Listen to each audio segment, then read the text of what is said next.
শত বছর বয়সে না ফেরার দেশে পাড়ি জমালেন যুক্তরাষ্ট্রের সাবেক প্রেসিডেন্ট জিমি কার্টার।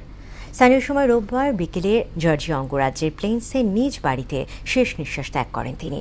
জিমি কার্টারকে অসাধারণ নেতা আখ্যায়িত করে শোক প্রকাশ করেছেন দেশটির বর্তমান president Joe Biden. Donald Trump, সাবেক প্রেসিডেন্ট বিল ক্লিন্টন এবং জর্জ ডব্লিউ বুশ সহ শোক প্রকাশ করেছেন আরও অনেকে। বিস্তারিত কাজী শাহরিনের ডেস্ক রিপোর্ট। শত বছর বয়সে চিরতরে পৃথিবীকে বিদায় জানালেন যুক্তরাষ্ট্রের সাবেক প্রেসিডেন্ট জিমি কার্টার। রোববার জর্জিয়ার প্লেন্সে নিজ বাড়িতে শেষ নিঃশ্বাস ত্যাগ করেন তিনি। কার্টার সেন্টার ফাউন্ডেশন তার মৃত্যুর খবর নিশ্চিত করে। যুক্তরাষ্ট্রের প্রেসিডেন্টদের মধ্যে সবচেয়ে বেশি আয়ু পেয়েছিলেন বিখ্যাত এই নেতা।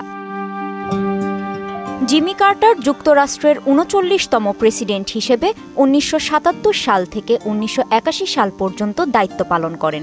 ১৯৮০ সালে অনুষ্ঠিত নির্বাচনে রিপাবলিকান প্রতিদ্বন্দ্বী রোনাল্ড রিগ্যানের কাছে পরাজিত হয়ে হোয়াইট হাউস ছাড়েন তিনি। প্রেসিডেন্ট হিসেবে জিমি কার্টারের দায়িত্ব পালন সুখকর ছিল না। অর্থনৈতিক দুরবস্থা ও কূটনৈতিক সংকট সামলাতে না পেরে এক মেয়াদের বেশি ক্ষমতায় থাকতে পারেননি তিনি।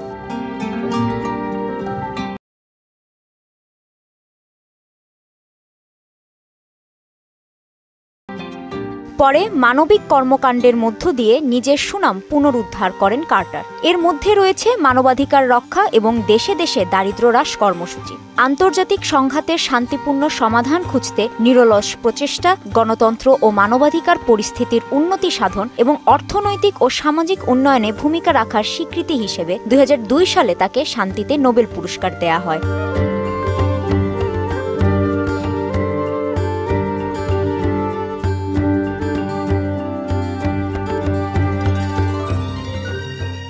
জর্জিয়ার প্লেন্সে ১৯২৪ সালের ১ অক্টোবর জন্মগ্রহণ করেন জেমস আর্ল কার্টার জুনিয়র। পরে তিনি জিমি কার্টার হিসেবে পরিচিতি পান। একজন কৃষক ও দোকানের সন্তান ছিলেন তিনি। জিমি কার্টার যুক্তরাষ্ট্রের নেভাল একাডেমি থেকে ১৯৪৬ সালে স্নাতক পাশ করেন। কাজী শাহরিন, মোহনা সংবাদ।